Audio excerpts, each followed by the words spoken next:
2013चा भीषण दुष्काळ. मागच्या वर्षी पावसानं ओढ दिल्यानंतर महाराष्ट्रावरच काय पण पूर्ण भारतावर पाणी टंचाईचं गंभीर संकट आलंय. तलाव, विहिरी, नद्या अक्षरशः कोरड्या पडल्यात. दिवसेंदिवस पाणी ही गोष्ट अतिशय दुर्मिळ होत चालली आहे.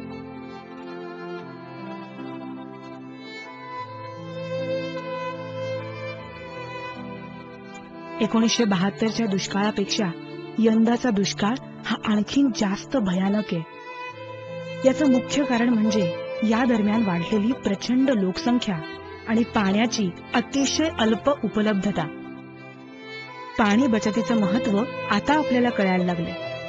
अर्थातच सरकारनेही अनेक योजना राबवून पाणी बचतीसाठी कठोर उपायांची अंमलबजावणी केली आहे. प्रत्येक सुजाण नागरिक आता पाणी प्रश्नाविषयी जागरूक झालाय. पाण्याचा प्रत्येक थेंब वाचवण्यासाठी काळजी घेतली जाते. पाण्याचा एक एक थेंब वाचवणं ही प्रत्येक नागरिकाची जबाबदारी आहे. छान. पण हे असं एक एक थेंब पाणी वाचवताना जर तुम्हाला सांगितलं की इथेच कुठेतरी प्रचंड पाणी वाया घालवलं जातंय, अक्षरशः वाया, तर तुमचा विश्वास बसेल? आणि किती पाणी माहितीये? 70 लाख लिटर प्रत्येक दिवशी. हे बघा, हे आहे प्रदूषित पाणी जे मोकळ्यावर सोडलं जातंय, अगदी उघडपणे, बिनधास्तपणे, तेही या उन्हाळ्याच्या भीषण पाणी टंचाईच्या दिवसात. बसला ना धक्का? आणि हे कुठे आहे माहितीये? हो, नाशिकमध्येच. हे आहे एकलहरा, नाशिकमधलं वीज निर्मिती करणारं थर्मल पॉवर स्टेशन. इथे दगडी कोळसा जाळून त्यावर टर्बाईन फिरवून वीज निर्मिती केली जाते. या कामाकरता प्रचंड प्रमाणात दगडी कोळसा जाळला जातो आणि या जळणाऱ्या कोळशाची प्रचंड अशी राख तयार होते, ज्याला म्हणतात फ्लाय ऍश. ही राख अर्थातच प्रदूषण आहे. निसर्गासाठी, पिकासाठी आणि अर्थातच माणसांसाठी हे अतिशय घातक प्रदूषण आहे. या हवेतील प्रदूषणाचा प्रभाव कमी व्हावा म्हणून ही राख तयार होता क्षणी पाण्यात मिसळून जमिनीवर सोडली जाते. याला वेट डिस्पोजल सिस्टीम असं म्हणतात. होय, यामुळे हवेचं प्रदूषण कमी होतं, पण हे राखमिश्रित प्रदूषित पाणी जिथे सोडलं जातं तिथं काय, त्या भागातल्या मृदेचं किंवा मातीचं प्रदूषण होतं. आणि महत्वाचं म्हणजे या प्रक्रियेत पाणी वाया जातं ते वेगळंच. हे बघा, थर्मल पॉवर स्टेशनच्या राखेचं प्रचंड पाणी इथं सोडलं जातंय. किती? 70 लाख लिटर दर दिवशी. आणि इथे हे असे फ्लाय ऍश लगून्स तयार होतात. शेतीसाठी, झाडांसाठी संपूर्ण निरुपयोगी. अशा या पाईपलाईन्स मधून हे पाणी इथे सोडलं जाते. राख मिश्रित प्रदूषित पाणी, पाण्याचा पूर्ण गैरवापर. हा, पण आपण इथे पाहतोय की ही राखाडी माती लोक उचलतायत. काय आहे राखाडी मातीत?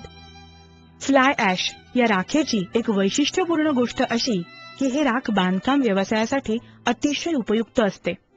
योग्य मार्गाने या राखेवर प्रक्रिया केली तर सिमेंटमध्ये ही राख मिसळून बांधकामाचा पक्केपणा आणि दर्जा वाढवता येतो. यामुळे सिमेंटही कमी लागतं, बचत होते आणि प्रदूषित फ्लाय ऍशचा पुनर्वापर होतो. रिसायकलिंग. या प्रकारे प्रदूषण कमी होतं, नफा होतो आणि पाण्याचीही बचत होते. असे 3 फायदे फ्लाय ऍश रिसायकलिंगमुळे मिळतात. या तिहेरी फायद्यांचा विचार करून डर्क इंडिया प्रायव्हेट लिमिटेड या पर्यावरण दक्ष कंपनीने नाशिकच्या थर्मल पॉवर स्टेशन शेजारी रिसायकलिंगचा प्लांट सुरू केला. गेल्या 13 वर्षांपासून हे राखेचं रिसायकलिंग व्यवस्थित सुरू होतं. 30 वर्षांचा योग्य तो करार वगैरे होता. कायदेशीर बाबी पूर्ण करून डर्क इंडिया कंपनीने थर्मल पॉवर स्टेशनला वाया जाणाऱ्या राखेचे पैसेही मिळवून दिले. पण अचानक नाशिक थर्मल पॉवर स्टेशनने डर्क इंडियाला राख देणं बंद केलं.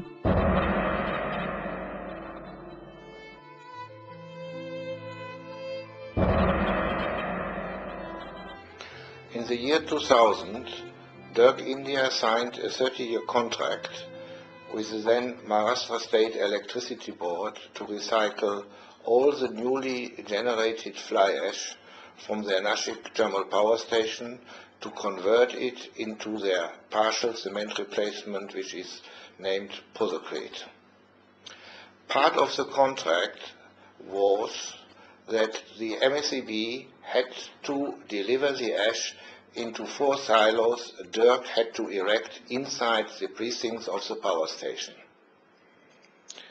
After Dirk had erected the first silo and requested the Nashik Thermal Power Station to fill the ash into the silo, they rejected to do so.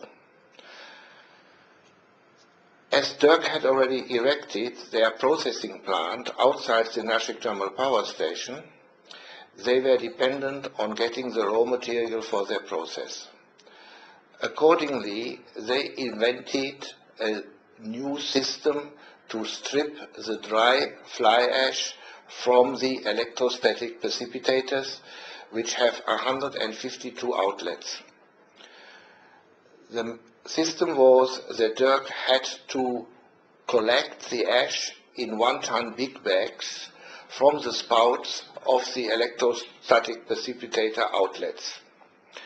This process is environmentally unfriendly because it deals with 130-degree hot ash. From time to time, big bags had to break because they cannot stand so many trips. Besides that, the interchanging of bags from the spouts require 15 minutes per spout per bag. This results into 8 hours non-collection of ash during a 24-hour operational time. By this, not 100% of the generated ash can be taken away for processing. After some time, the Nashik Thermal Power Station complained that not all the ash as per contract was collected and recycled by Dirk.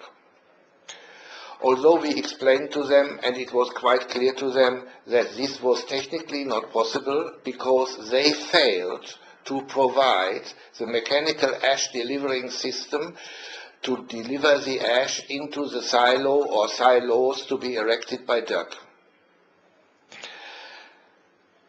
In 2006, NTPS cut off the ash supply to Dirk completely, giving as a reason non-collection of all the ash. Consequently, Dirk had no other choice than to ask the Mumbai High Court to look into this matter, and they immediately reinstated the ash supply to Dirk under a protective order. The contract provided that for any dispute between MSEB and Dirk, there would be arbitration procedures. Arbitration was invoked in 2006 and the proceeding lasted until 2010. The result of the arbitration findings were objected to by us as well as by NTPS. The new procedures are still pending and have not started. The courts were not very much interested to have these matters further pending, so they removed the protective order Dirk was enjoying for all these years just recently. As a consequence, NTPS had its own choice either to give the ash to Dirk, or to give it to other people, or to dispose it into the lagoon. They decided of disposing of the ash into the fly ash lagoon. Dirk India was collecting constantly at least 1,000 metric tons a day of fly ash from NTPS. This fly ash now needed to be washed into the lagoon, as NTPS could not find immediately other contractors who would be able or willing to take this amount of ash away from the power station. The disposal of fly ash in slurry form into the lagoon requires that 150 kilograms of ash are mixed with 1 cubic meter, meaning 1,000 liters of water. This means that for 1,000 tons of fly ash per day, 70 lakh liters of water are required to form the slurry and pump the material into the lagoon. Besides this vast amount of water percolates through the body of the unlined lagoon and reaches the groundwater. Consequently, all the wells, bore wells around the lagoon area are producing a water which is not suitable for drinking purposes. I cannot understand why a public utility is not interested to earn money where they could earn money. Dirk India has been paying for the ash, and it has been costing them 150 rupees per metric ton of ash to pump the slurry up into the lagoon. This is an expense they are now incurring. I think that this whole matter is a scandal just at a time where we have a severe drought in this area.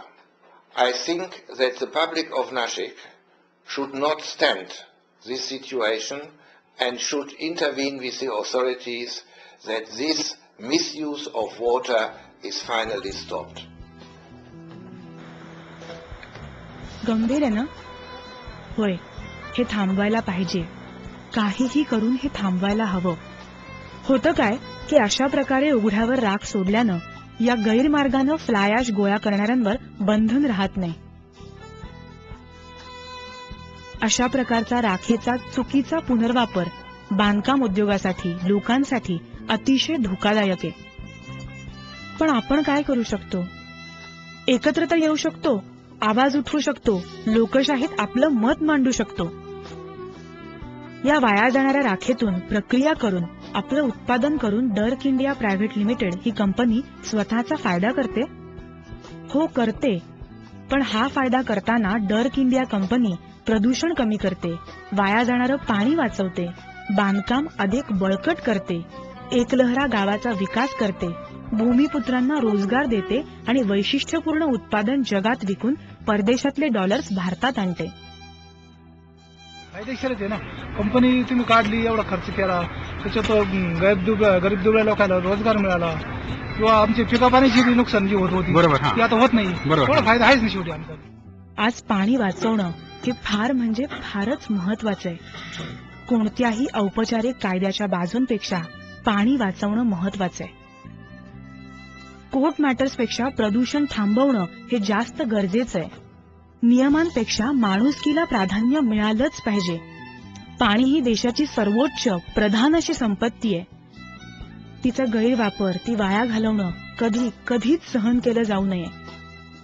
म्हणूनच अशा प्रकारे दुष्काळाच्या काळात होणारा हा पाण्याचा अपव्यय मनाला यातना देतो.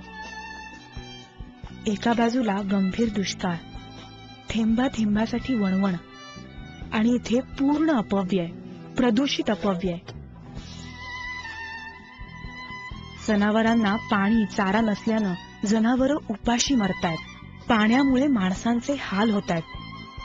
आणि इथे ही पाण्याची निष्ठुर उधळपट्टी. ही बाब खरंच गंभीर आहे. When speaking to friends, neighbors and contacts here in Nashik, I could see that they all were upset about this scandalous situation. They have asked me to bring this matter to the notice of the public, to environmental groups, to political parties, and anybody who could make a change in this matter. May I ask you to help me to save this water and by this to protect Mother Earth.